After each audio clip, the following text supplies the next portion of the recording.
রান্না বান্না হয়ে যাওয়ার পরে এদিকে অনেকগুলো থালা বাসন হয়ে গেছিলো, তো ভাবলাম সেগুলোই সবার প্রথমে মেজে নেওয়া হোক, সেই জন্য সবার প্রথম থালাগুলোই মেজে নিচ্ছি।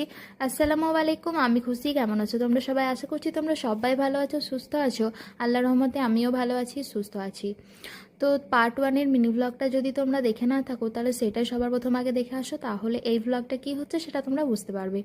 তো এদিকে তো রান্না বান্না হয়ে গেছিলো, তারপর ভাবলাম এই কাজগুলো সেরে নিই, তারপরে বিছানা টিছানা সেগুলো সব গোছাতে হবে। আর রান্না বান্না হয়ে যাওয়ার পর মনে হয় যে রান্নাঘরটা কতক্ষণে সুন্দরভাবে ক্লিন করা যায়। তো সেই জন্য রান্নাবান্না এদিকে হয়ে গেছে, আর এখন চলে আসলাম গ্যাস ওভেনটা একদম ভালোভাবে ক্লিন করে নেওয়ার জন্য। তো প্রথম যখন আমি গ্যাস ওভেনটা কিনেছিলাম তো এতটাও চকচকে ছিল না যতটা চকচকে আমি প্রত্যেক দিন মেজে মেজে মুছে মুছে করে নিয়েছি।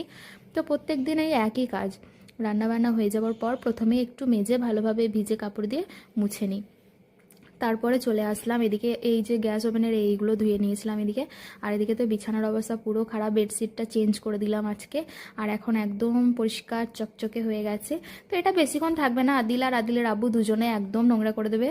আর রাত্রে এনেছিল তোমাদের ভাইয়া বিরিয়ানি, 1 প্লেট বিরিয়ানি তো আমি একদম একা খেতে পারি না, সবাই মিলে বিরিয়ানি খেয়ে নিলাম। টাটা।